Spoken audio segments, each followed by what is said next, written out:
Dia ialah orang pertama yang bawa bendera Islam serta orang pertama bergelar Amirul Mukminin. Dialah Sayyidina Abdullah bin Jahsh Al-Asadi radhiyallahu taala anhu.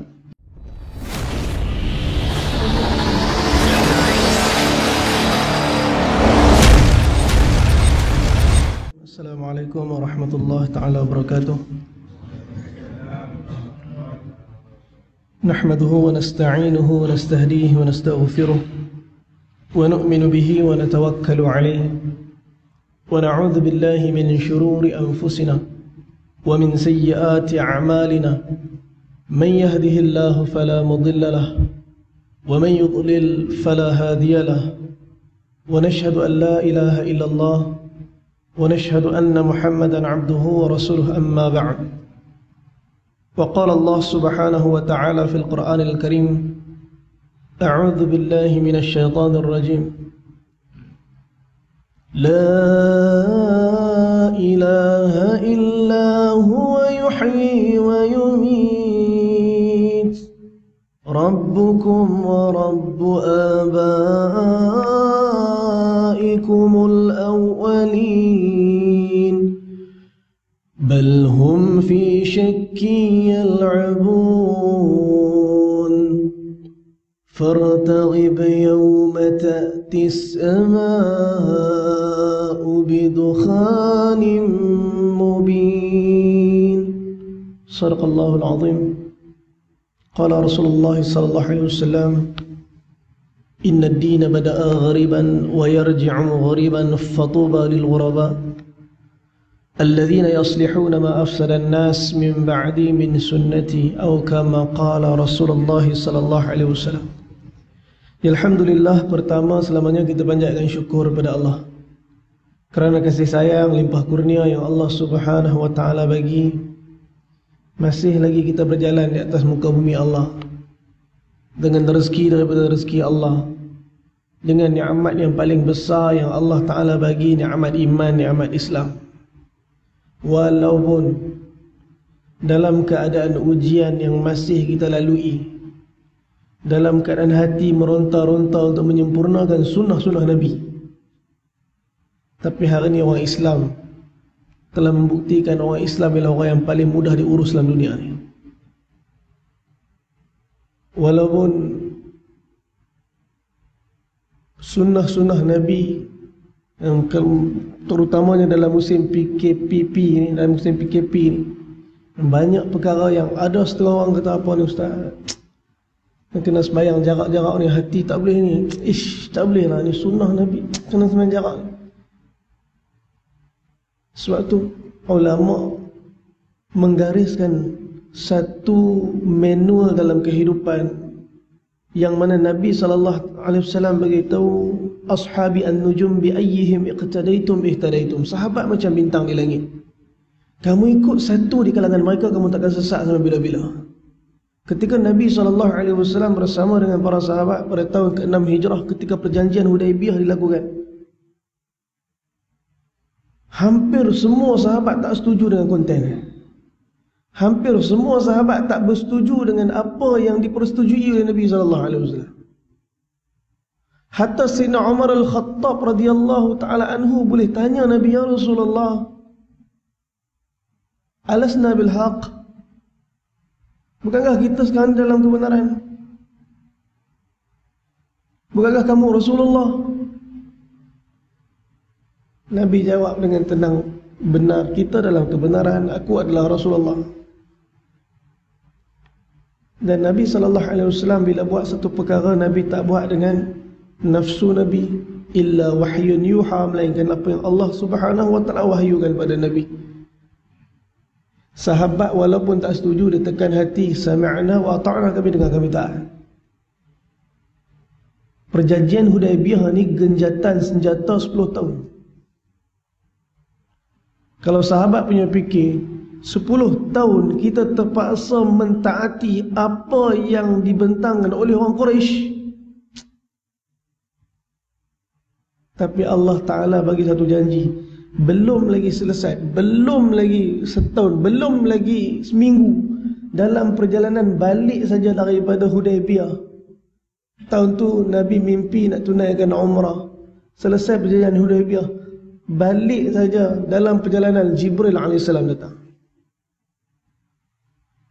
Al-Imam Jalaluddin As-Sayuti sebut dalam kitab Asbabun Nuzul, dalam perjalanan balik tu Jibril AS datang pada Nabi, bawa satu firman Allah, Inna fatahna laka fathan mubina. Sesungguhnya kami telah memberikan kemenangan kepada kalian dengan kemenangan yang nyata. Belum buat apa lagi, baru tekan hati taat saja apa yang Nabi SAW suruh buat. On the way balik tu Allah kata menang dah ni. Sebab apa? Sebab mereka berjaya menguruskan hati mereka untuk taat kepada Nabi SAW. Maka ikut SOP perjanjian Hudaybiyah. Dalam keadaan hati mereka ditekan, Allah kata apa?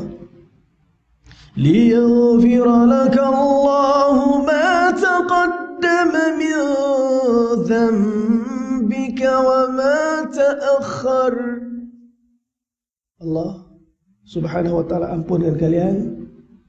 Liyaghfira laka Allah Ta'ala ampunkan kalian ma taqaddama min dhanbika wa ma ta'akhkhar, dosa-dosa kalian yang sebelum dan selepas.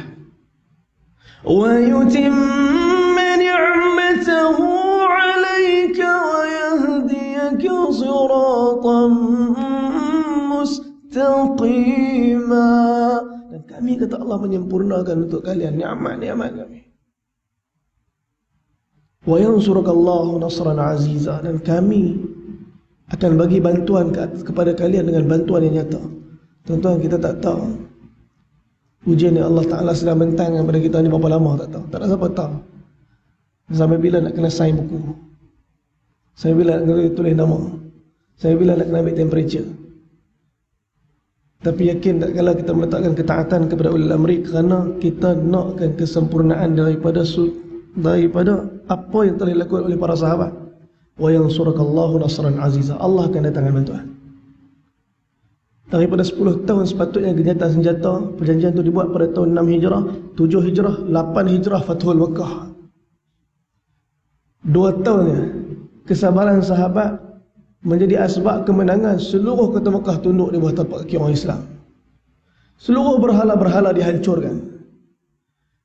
Kita ambil pada sudut pandangan yang paling baik, kerana hak seorang hamba ialah sentiasa sangka baik dengan Allah Subhanahu Wa Taala. Dalam ijtihad kita, dengan kita Nabi dah tak ada lah. Dengan kita yang ada cuma para ulama yang kita letakkan kepercayaan kepada mereka dengan ijtihad-ijtihad yang mereka keluarkan. Jadi kita mendengar dalam keadaan kita mentaati ijtihad ni. Kalau betul 2 pahala, kalau salah 1 pahala. Sayyidina Abu Bakar Siddiq radhiyallahu ta'ala anhu selalu beritahu dekat Umar, kalau ijtihad aku betul, maka aku bersyukur kepada Allah. Tapi kalau ijtihad aku salah, aku minta ampun kepada Allah Subhanahu Wa Ta'ala.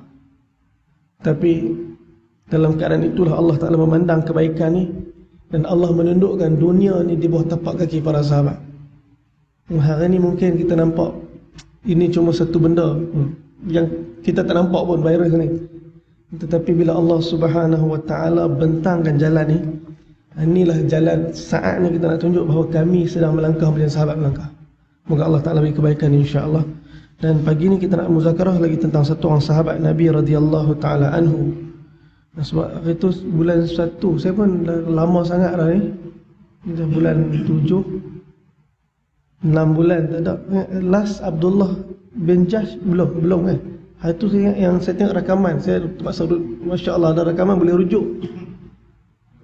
Hari tu Amru bin Jamuh saya ingat, yang bulan Januari, Februari saya pergi umrah.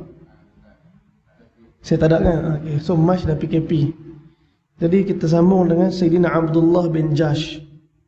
Beliau ialah orang pertama yang digelar Amirul Mukminin. Beliau ini orang yang sangat penting di sisi Nabi SAW.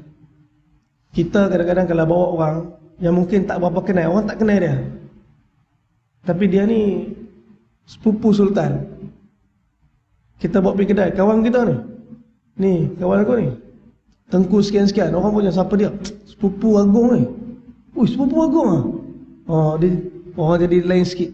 Dan Abdullah bin Jahsh radhiyallahu taala anhu ni mungkin kita tak biasa dan kita pun tak selalu dengar kisah tentang dia. Tapi dia adalah orang yang sangat penting di sisi Nabi sallallahu alaihi wasallam. Kita akan menyelusuri kisah dia. Sahabat yang bakal kita telusuri kisah ini memiliki hubungan kekeluargaan dengan baginda Nabi sallallahu alaihi wasallam. Dia juga termasuk golongan pertama memeluk Islam. Dia ialah sepupu Rasulullah sallallahu alaihi wasallam. Kerana ibunya Umaymah binti Abdul Muttalib ialah ibu saudara Nabi sallallahu alaihi wasallam. Dia juga merupakan ipar Rasulullah sallallahu alaihi wasallam. Kerana saudara wanitanya iaitu Zainab binti Jahsh radhiyallahu taala anha merupakan isteri baginda Nabi sallallahu alaihi wasallam. Dia terikat dua kekeluargaan dengan Nabi. Yang pertama mak dia, mak saudara Nabi. Yang kedua isteri dia, adik dia, adik perempuan dia ialah isteri Nabi sallallahu alaihi wasallam. Dia ialah orang pertama yang bawa bendera Islam serta orang pertama bergelar Amirul Mukminin. Dialah Sayyidina Abdullah bin Jahsh Al-Asadi radhiyallahu taala anhu. Abdullah bin Jahsh memeluk Islam sebelum Rasulullah SAW melaksanakan dakwah secara sulit di rumah Al-Arqam bin Abi Al-Arqam. Tuan-tuan kalau buka saja lagi umrah pakat-pakat terjun pergilah. Sebab kita pun tak tahu dan sampai bila peluang untuk kita hidup atas dunia ni. Dan kita pun tak sangka berapa ramai orang yang PKP ni rancang nak pergi umrah. Saya dah beli tiket flight nak raya dekat Madinah, hotel semua kita nak raya Madinah tadi. Tapi takdir Allah Subhanahu Wa Taala, Madinah tahun ni ceras, betul beraya kat sini. Allah buka nanti tuan-tuan, carilah jalan untuk pergilah cepat-cepat. Kerana apa kita pun tak tahu saat dan ketika bila Allah nak uji lagi macam ni, dan saat dan ketika bila Allah nak ambil nyawa kita.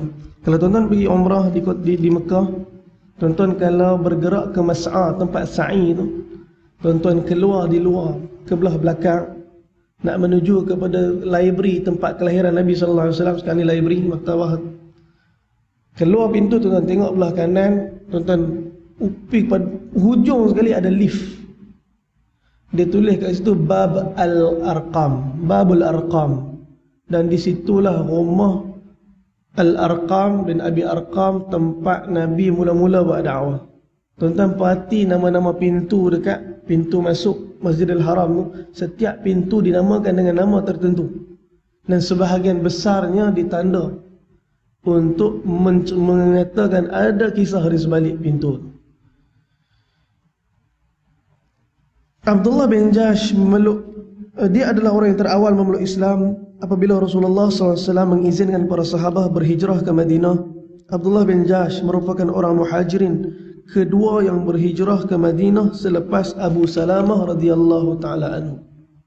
Mereka berhijrah berperingkat. Kita bila masuk tahun awal Islam, kita pun duk nyanyi lagu Satu Muharram detik permulaan. Tapi kita kena faham, Nabi tak keluar hijrah 1 Muharram.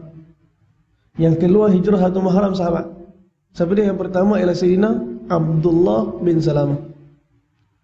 Kemudian diikuti dengan Sayyidina Abdullah bin Jahsh.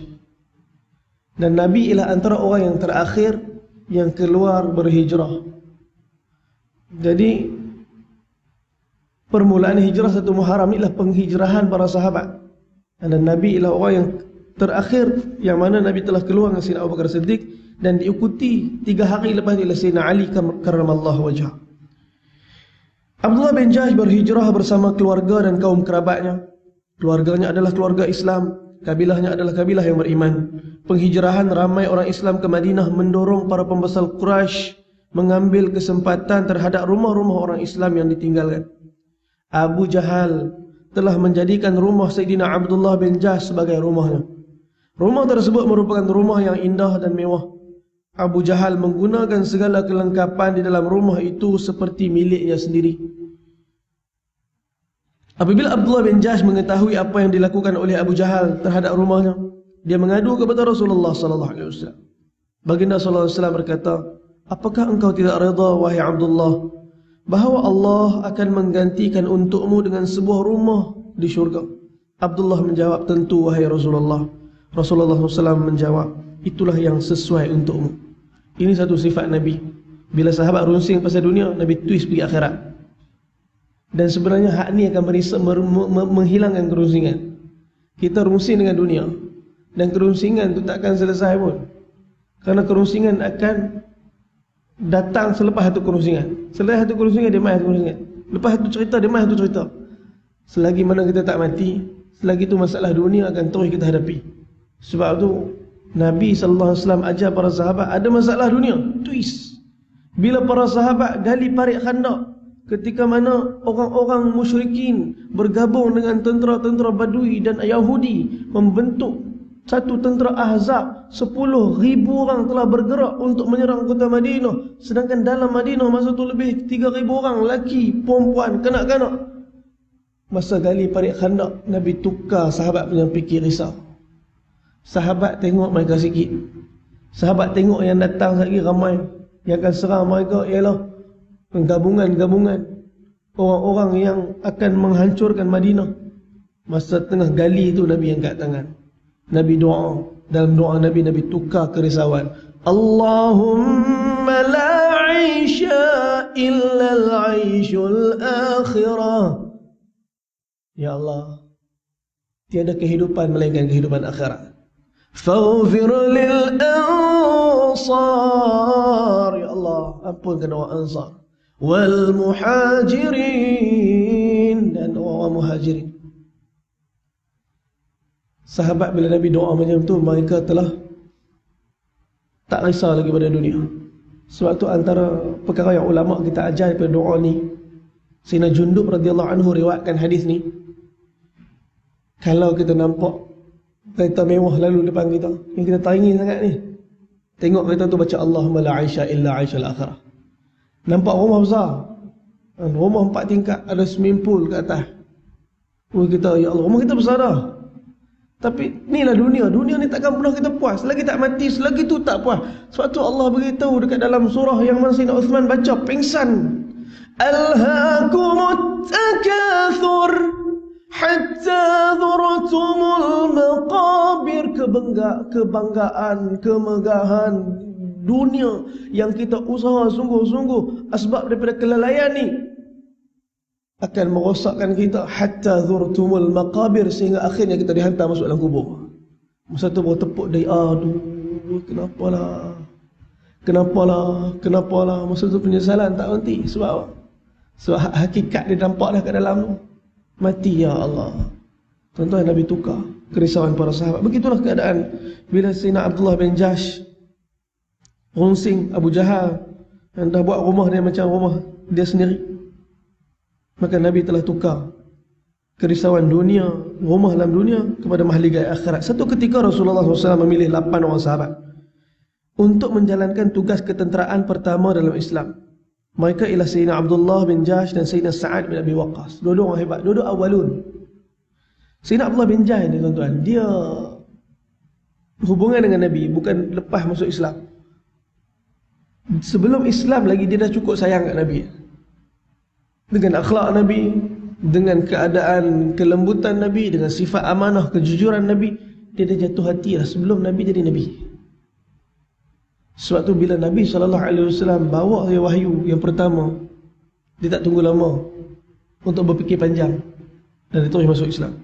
Baginda berkata, aku akan melantik orang yang paling sabar, menahan lapar dan dahaga daripada kalangan kalian untuk jadi ketua. Kemudian Rasulullah SAW memberikan bendera lantikan itu kepada Abdullah bin Jahsh. Maka dialah amir yang pertama dilantik mengetuai kumpulan angkatan kaum muslimin. Rasulullah SAW memberikan sepucuk surat kepada Abdullah. Baginda melarangnya untuk membuka surat tersebut, kecuali setelah 2 hari perjalanan. Setelah 2 hari perjalanan, Abdullah pun membuka surat itu. Dalam surat itu tertulis, jika engkau melihat isi suratku ini, maka teruskanlah perjalanan ke Nakhlah antara Taif dan Mekah. Maka awasilah kaum Quraisy dan beritahu kepada kami berita tentangnya. Abdullah memberitahu pasukan tenteranya, sesungguhnya Rasulullah SAW memerintahkan aku meneruskan perjalanan ke Nakhlah untuk mengawasi kaum Quraisy agar aku memberitahu berita kepadanya. Baginda melarangku memaksa kalian ikut bersama. Siapa antara kalian ingin syahid dan mengharapkannya, maka ikutlah bersamaku. Sesiapa yang tidak mahu, maka pulanglah. Kamu tidak akan dipersalahkan. Semua tentera menjawab, kami patuh dan kami taat kepada Rasulullah sallallahu alaihi wasallam. Kami berangkat bersamamu sebagaimana yang diperintahkan oleh Rasulullah sallallahu alaihi wasallam. Sampai saja di Nakhlah, mereka mula cari berita tentang kaum Quraisy. Tuan-tuan, peristiwa ini berlaku sebelum Badar. Sebab tu bila Nabi lantik dia jadi amir sebelum Badar. Sebab tu dalam sejarah tak ada Amirul Mukminin yang pertama dalam Islam melainkan ini amir yang pertama. Kerana dia mengetahui misi yang khusus yang Nabi sallallahu alaihi wasallam telah perintahkan. Sedang mereka melakukan intipan, tiba-tiba dari kejauhan mereka melihat satu kafilah Quraisy yang terdiri daripada 4 orang lelaki. Abdullah dan pasukannya mengenali keempat-empat lelaki Quraisy itu. Mereka ialah Amru ibnu Al-Hadrami, Al-Hakam bin Kaisan, Uthman bin Abdullah dan saudaranya Al-Mughirah. Kafilah itu membawa harta dagangan Quraisy seperti kulit, kismis dan barangan lain yang sangat banyak. Ketika itu orang-orang Quraisy memang memerangi Rasulullah sallallahu alaihi wasallam. Di saat mereka buat keputusan dalam mesyuarat di Darun Nadwah untuk bunuh Rasulullah sallallahu alaihi wasallam, sebenarnya mereka telah mengisytiharkan perang kepada orang Islam. Jadi sebenarnya keadaan sahabat dengan orang Quraisy sekarang ni perang. Cuma perintah Nabi sekarang ni pergi intip dan jangan buat apa-apa. Tapi kata Sayyidina Abdullah bin Jahsh, kita kena mesyuarat. Hari ini ialah hari terakhir bulan-bulan haram. Jika mereka menyerang kabilah Quraisy itu, bererti mereka berperang pada bulan haram. Tindakan demikian melanggar kehormatan bulan haram dan merupakan tindakan yang salah. Bahkan akan mengundang kemarahan seluruh masyarakat Arab. Jika tunggu esok, kafilah ni akan selamat sampai ke Mekah. Akhirnya mereka sepakat untuk serang kafilah dagang Quraisy dalam bulan haram. Semua barangan kafilah itu menjadi harta rampasan perang. Serangan berjaya membunuh seorang daripada mereka, 2 lagi menjadi tawanan, manakala seorang lagi berjaya melarikan diri. Abdullah bin Jahsh dan angkatan tenteranya membawa 2 orang tawanan itu berserta barang dagangan mereka pulang ke Madinah. Namun tidak diduga, tindakan memerangi kafilah Quraisy telah mengundang kemarahan Rasulullah sallallahu alaihi wasallam. Sebab Nabi kata, "Pi tengok, jangan buat apa." Banyak peristiwa macam ni. Ketika mana tentera Ahzab dah berada di Khandaq, ketika tu dalam keadaan sejuk, malam yang gelap, tak ada lampu macam kita, Nabi hantar satu orang sahabat yang Nabi cukup percaya, yang dialah yang menyimpan senarai nama orang munafik, sehingga Sayyidina Umar kerap berjumpa dengan dia. Sayyidina Umar bukan tanya, boleh beritahu tak siapa yang ada senarai munafik? Tak, kita suka nak tahu pasal orang lain. Sayyidina Umar jumpa dengan Sayyidina Hanzalah, Sayyidina Allahumma salli ala Sayyidina Muhammad. Apa? Hanzalah pula. Abu Huzaifah. Sayyidina Huzaifah radhiyallahu taala anhu. Tuan-tuan, Sayyidina Umar duk tanya apa? Sayyidina Umar tanya, nama aku ada tak dalam tu? Sayyidina Umar takut dia munafik. Dia rasa dia beriman, tapi dia takut dia munafik. Banyak kali ketika mana apa yang Nabi putuskan dia rasa lain, bertentangan dengan nafsu. Ketika mana dijumpa Nabi, kata, "Ya Rasulullah, izinkan aku patah dan cabutkan rahang Suhail bin Amru keluar. Sungguh dia telah menyebabkan orang Quraisy membencimu dengan perkataan dan pidato dia." Nabi kata, "Wahai Umar, biarlah dia. Sesungguhnya satu hari nanti kamu akan tengok dia berada di satu kedudukan yang akan membanggakan kamu." Sayyidina Umar tak nampak benda tu, tapi bila Nabi cakap macam tu, dia tekan perasaannya. Rupanya zaman Sayyidina Abu Bakar Siddiq ramai orang murtad. Di kota Mekah ramai orang murtad. Dan Sayyidina Suhail bin Amr naik di atas mimbar ketika tu dia bagi ceramah dan menyebabkan orang yang murtad tadi kembali pada Islam. Sayyidina Umar kata, "Sadaqta Rasulullah, sadaqta Rasulullah." Rasulullah betul. Umar selalu salah. Umar ni Allah bagi ilmu firasat kat dia. Dia ada orang macam tu. Dia ada firasat. Dia bukan wahyu, dia firasat. Dia rasa dan selalu kena, selalu jadi. Suatu sahabat yang digelar pendahulu wahyu ialah Sayyidina Umar Al-Khattab. Tuan-tuan, Huzaifah bila diperintahkan oleh Nabi SAW pergi tengok, intip tentera Quraisy, tentera Ahzab, jangan buat apa-apa. Dalam kegelapan malam dan kadang kesejukan, dia selinap masuk dalam tentera Ahzab. Kata Sayyidina Huzaifah, jelas di depan aku Abu Sufyan, kepala dia, ketua dia, belum Islam masa tu. Kata Sayyidina Huzaifah, ini peluang. Aku telah angkat panah dan aku telah tarik panah. Di saat tu juga Allah datangkan ujian. Dia belum buat lagi, dia belum bunuh lagi ni. Dia baru terdetik nak bunuh. Dia baru tarik nak bunuh. Lepas tu dia fikir, Nabi suruh tengok lah. Dia simpan balik. Dan ketika tu Abu Sufyan kata, mungkin di kalangan kita ni ada pengintip. Pegang tangan orang sebelah kamu, tanya nama dia. Kata Sayyidina Huzaifah, aku pegang cepat-cepat tangan orang sebelah aku, tanya nama dia dulu, nasib baik. Kalau ditanya nama aku, habis. Dan dia balik. Sikit ya, sahabat cuba menyalahi sunnah perintah Nabi SAW. Terus Allah uji. Bahawa banyak hari ni sunnah Nabi SAW yang kita tinggal dan abaikan. Dan Allah uji kita. Dan kita tak betulkan balik benda tu. Terutamalah rumah kita. Betulkan sunnah rumah tangga, Allah Ta'ala akan betulkan seluruh ahli rumah tangga kita. Bila balik Abdullah bin Jahsh, Rasulullah marah. Baginda sangat marah. Rasulullah SAW berkata, demi Allah, aku tidak menyuruh kalian memerangi mereka. Aku hanya menyuruh kalian mencari berita tentang Quraisy dan mengawasi gerak-geri mereka. Dua orang tawanan itu masih ditahan, sehingga Rasulullah SAW memutuskan urusan mereka. Baginda enggan menerima harta perniagaan yang mereka bawa sebagai ghanimah. Abdullah bin Jahsh dan para sahabat yang mengikuti semakin sedar yakni kecelakaan akan menimpa mereka kerana telah menyalahi perintah Rasulullah SAW. Kebimbangan terus bertambah bila kaum muslimin yang lain turut mencela mereka gara-gara melanggar perintah Rasulullah SAW. Keadaan masih tergenting dan sukar kerana orang Quraisy mula mengambil kesempatan tentang apa yang sedang berlaku. Maka menggunakan kejadian itu sebagai peluang untuk menyerang Rasulullah SAW. Orang Quraisy berkata, sesungguhnya Muhammad telah melanggar kehormatan bulan haram. Dia telah menumpahkan darah di bulan haram, merampas harta dan menawan tawanan. Abdullah bin Jahsh dan para sahabat yang terlibat dalam peristiwa serangan kafilah Quraisy begitu sedih dengan kesilapan mereka. Betapa malu mereka dengan Rasulullah SAW kerana menimbulkan kesukaran kepada baginda SAW.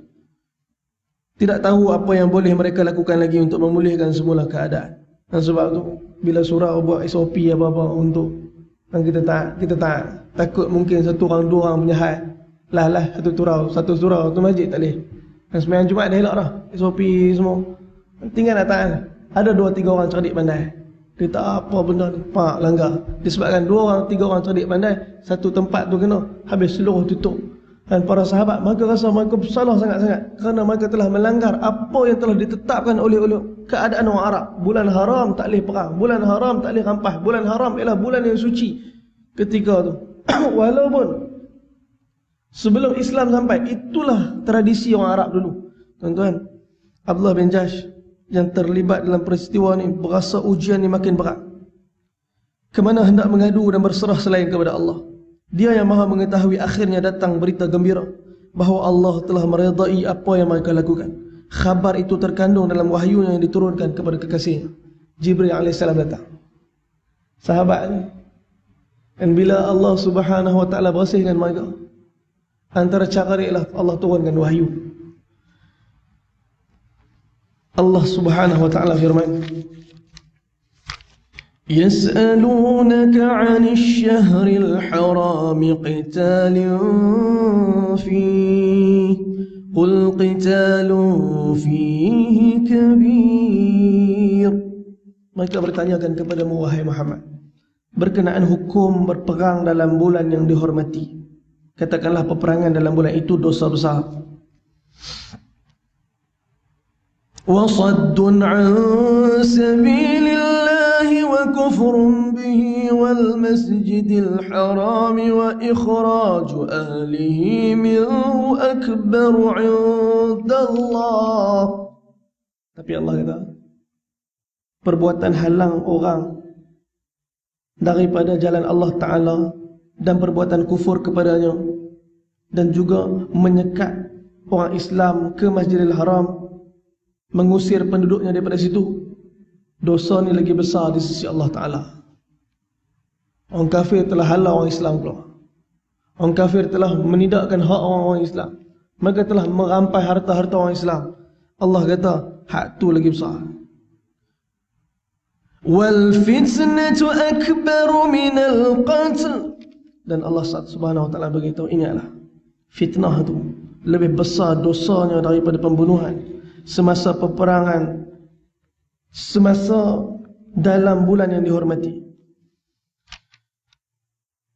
وَلَا يَزَالُونَ يُقَاتِلُونَكُمْ حَتَّى يَرُدُّوكُمْ عَنْ دِينِكُمْ إِنِ اسْتَطَاعُوا وَمَنْ يَرْتَدِدْ مِنْكُمْ عَنْ دِينِهِ فَيَمُتْ وَهُوَ كَافِرٌ فَأُولَئِكَ حَبِطَتْ أَعْمَالُهُمْ فِي الدُّنْيَا وَالْآخِرَةِ وَأُولَئِكَ أَصْحَابُ النَّارِ هُمْ فِيهَا خَالِدُونَ. Mereka orang kafir itu sentiasa memerangi kamu hingga mereka mahu memalingkan kamu daripada agama kamu. Kalau mereka sanggup melakukan demikian, siapa saja antara kamu yang murtad dan berpaling tadah daripada agamanya, yakni Islam, lalu mati dalam keadaan kafir, maka orang demikian rosak binasalah amal usahanya yang baik di dunia dan di akhirat. Maka itulah ahli neraka, kekal di dalamnya selama-lamanya. Turun ayat ni, hati Nabi jadi makin tenang. Sebab apa? Nabi tertakluk dengan keadaan suasana. Tetapi bila Allah turunkan ayat ni membersihkan para sahabat, Nabi tenang. Macam sahabat 3 orang yang tak ikut peperangan Tabuk. Bila mereka tak ikut peperangan Tabuk, balik, maka Nabi SAW diperintahkan memulaukan mereka. Dan mereka dipulaukan oleh Nabi SAW, para sahabat. Tak ada siapa bercakap dengan mereka. Dan mereka tak boleh pergi masjid. Kalau pergi masjid, orang tak peduli kat mereka. Benda ni berat. Dan mereka tak tahu sampai bila nak habis PKP tu. Hari seminggu tak habis lagi, sebulan tak habis lagi.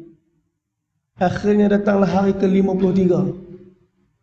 Masa tu daripada jauh satu orang sahabat berlari ketika tu Sayyidina Ka'ab, salah seorang yang dipulaukan oleh para sahabat, ada atas bumbung rumah dia.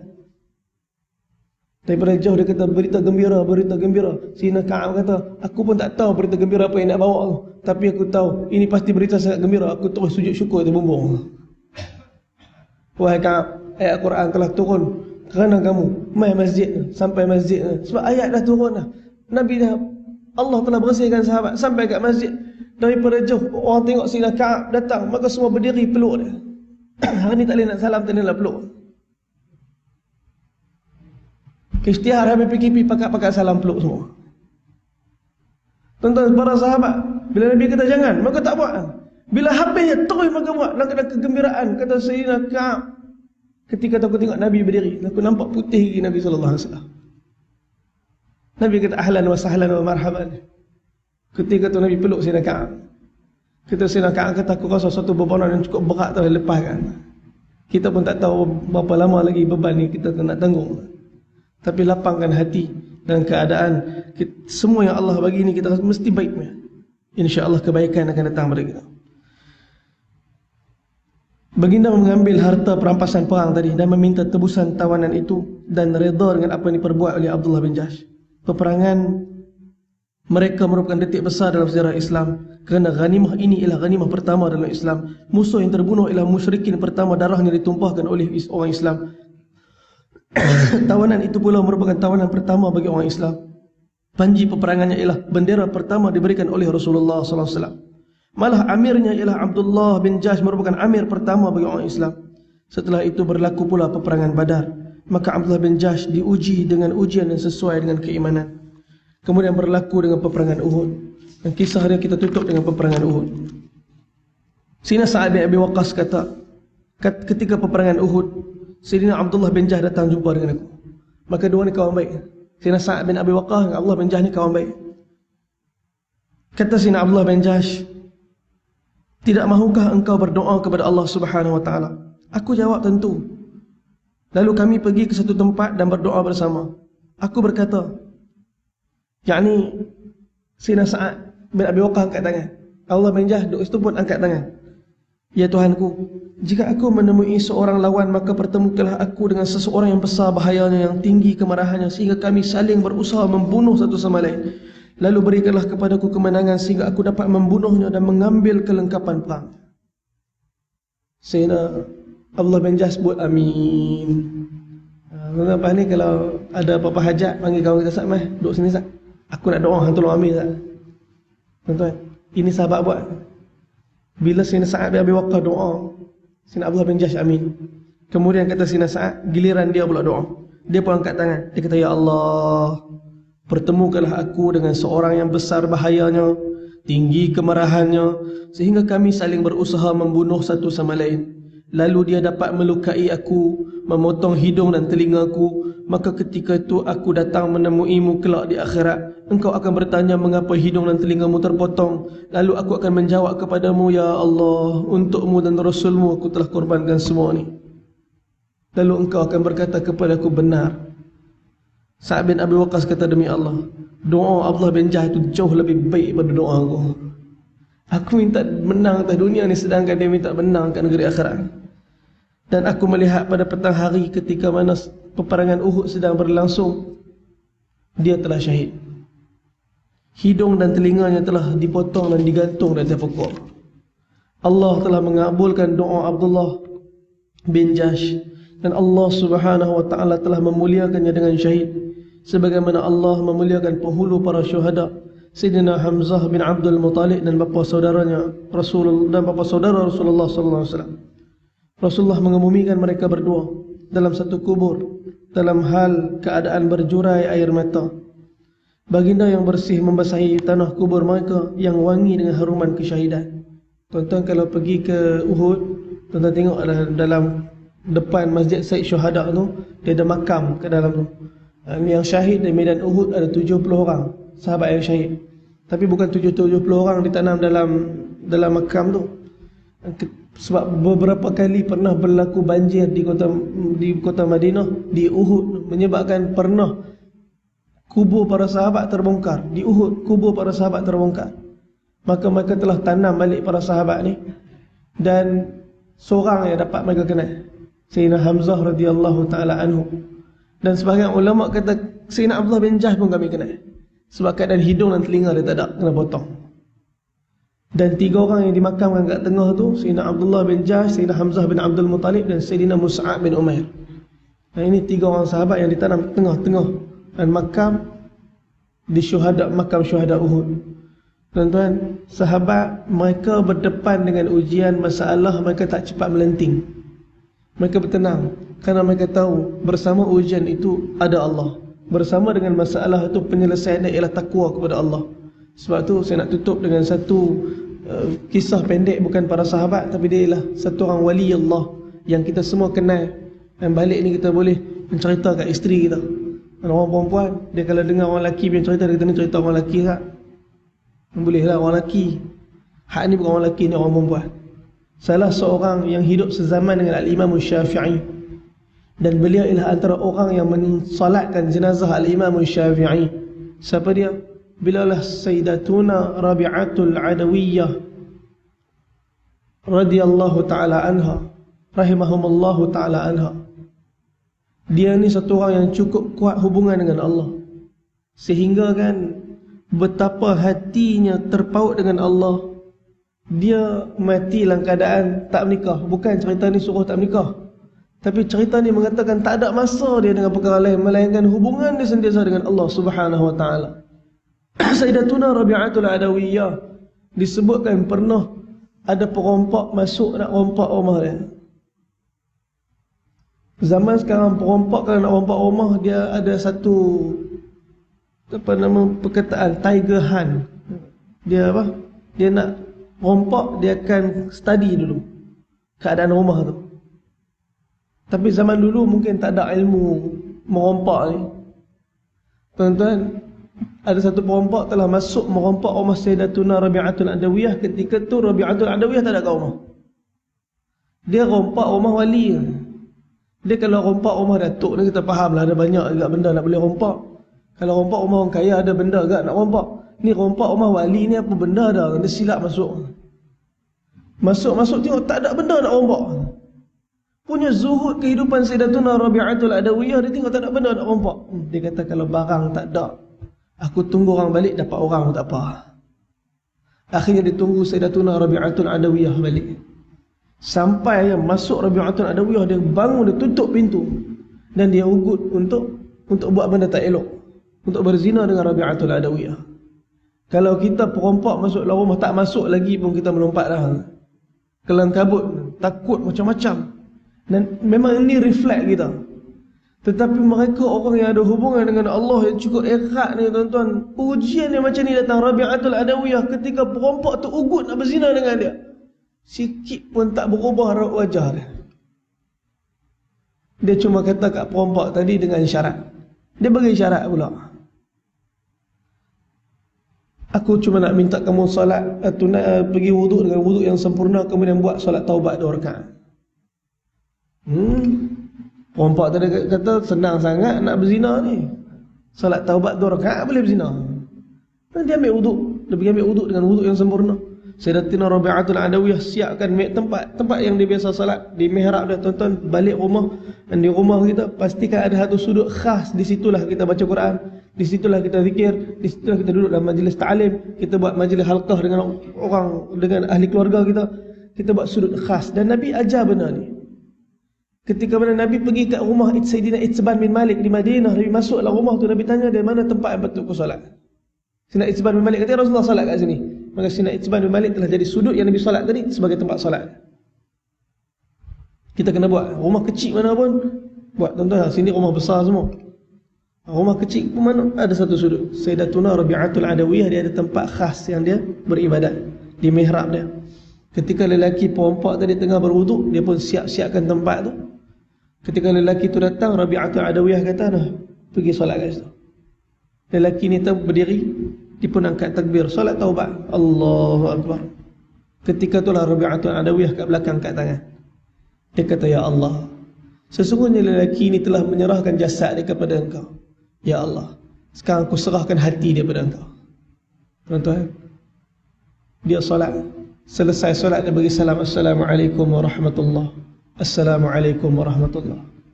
Dia pusing belakang. Rabi'atul Adawiyah tanya dia, "Macam mana nak berzina?"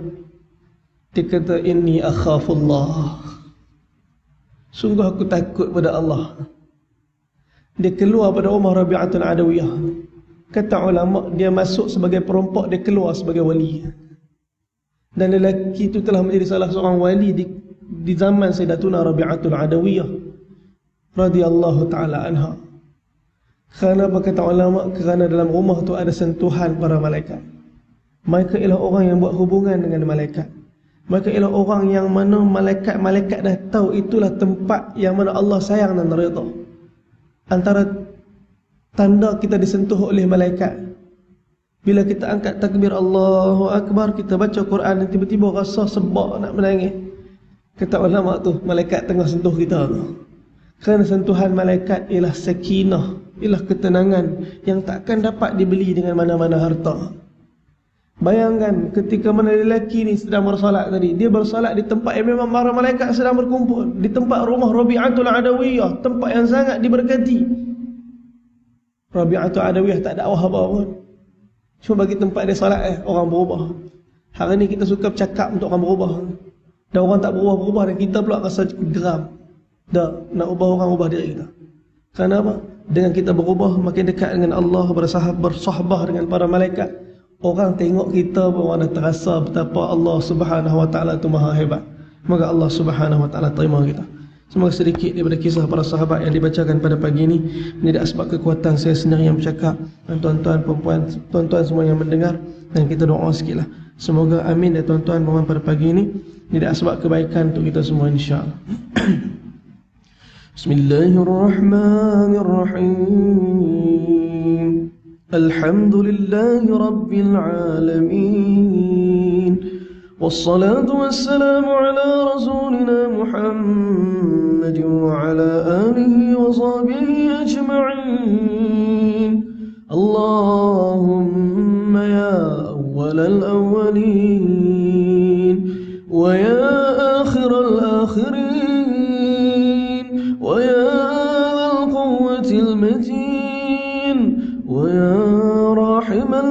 المساكين ويا أرحم الراحمين. Ya Allah, Anda sedang pandang kami, Kau pandanglah kami seperti mana dulu Kau pandang Nabi dan para sahabat. Walaupun Nabi dah jauh wafat tinggalkan kami, para sahabat pun telah syahid, ramai di kalangan mereka dengan kerja dakwah meninggalkan kepada kami cahaya keimanan. Wahai Allah, banyak di kalangan kami telah mengkhianati apa yang telah disampaikan oleh Nabi SAW. Dalam keadaan masih kami bermaksiat dengan mulut-mulut kami, dengan tangan-tangan kami, dengan hati perbuatan kami. Wahai Allah, kami bentangkan dosa-dosa ni kepada Engkau, yang mana kami tahu Engkau lah Tuhan yang Maha Pengampun. Kami mengetuk pintu rahmat-Mu, mengharapkan keampunan-Mu. Wahai Allah, tolonglah ampunkan dosa kami, ampunkan dosa mak ayah kami, ampunkan dosa anak isteri kami, ampunkan dosa guru-guru kami, ampunkan dosa sahabat handai kami, ampunkan seluruh dosa orang Islam kat dunia ni. Wahai Allah, Kau mudahkanlah urusan kami, Kau ringankanlah beban ujian daripada kami. Kami tahu wahai Allah, Kau sedang ikat kami supaya kami terus bersandar kepada Engkau daripada ujian-ujian yang Kau bagi. Wahai Allah, Kau hadirkanlah kekuatan untuk kami melangkah dalam ujian dengan ketaatan dan sunnah Nabi SAW. Kami takut wahai Allah, atas dunia ni kami berpisah dengan Nabi daripada 1400 benteng tahun masa. Wahai Allah, kami takut di akhirat nanti kami terpisah dengan Nabi kerana benteng-benteng dosa yang kami buat atas dunia. Wahai Allah, tolonglah terima taubat kami. Wahai Allah, tolong gunakan kami untuk agama sampai kami mati. Kami takut seandainya masih lagi dunia menghalang kami daripada kami terus mengikat hati kami dengan Kau, kami mati dalam keadaan kami mencintai dunia sehingga kami masih belum menyempurnakan hak kami untuk mencapai keredaan Kau. Wahai Allah, kami tak pandai, kami jahil, kami bodoh, kami hina, kami cuma hamba Engkau Tuhan. Wahai Allah, tolonglah guna kami, tolonglah terima kami. Wahai Allah, kami tak pandai nak doa. Apa yang Nabi SAW minta dalam doa Nabi, kebaikan untuk seluruh umat ni, itu kami minta. Wahai Allah, apa yang Nabi SAW minta jauh daripada umat ni, itu kami minta jauh. Wahai Allah, di kalangan kami ada yang sakit, Kau sembuhkanlah. Di kalangan kami ada yang diuji masalah hutang, Kau langsaikanlah. Ada yang diuji masalah rezeki, Kau lapangkanlah. Ada yang diuji masalah rumah tangga, Kau selesaikanlah. Wahai Allah, ada yang ada hajat, Kau sempurnakanlah seandainya baik untuk dunia dan akhirat. Wahai Allah, Kau angkatkanlah wabak penyakit ni daripada kami, fitnah ni daripada kami, supaya kami dapat menyempurnakan seluruh daripada sunnah-sunnah Nabi SAW dalam keadaan penyempurnaan yang sempurna. Wahai Allah, tolonglah terima kami seperti mana Kau telah terima orang terdahulu sebelum daripada kami. Rabbana amanna bima anzalat sab'ana ar-rasul faktubna ma'asy syahidin. Rabbana atmim lana nurana waghfir lana warhamna innaka ala kulli syai'in qadir. Rabbana atina fid dunya hasanah wa fil akhirati hasanah wa qina adzaban nar.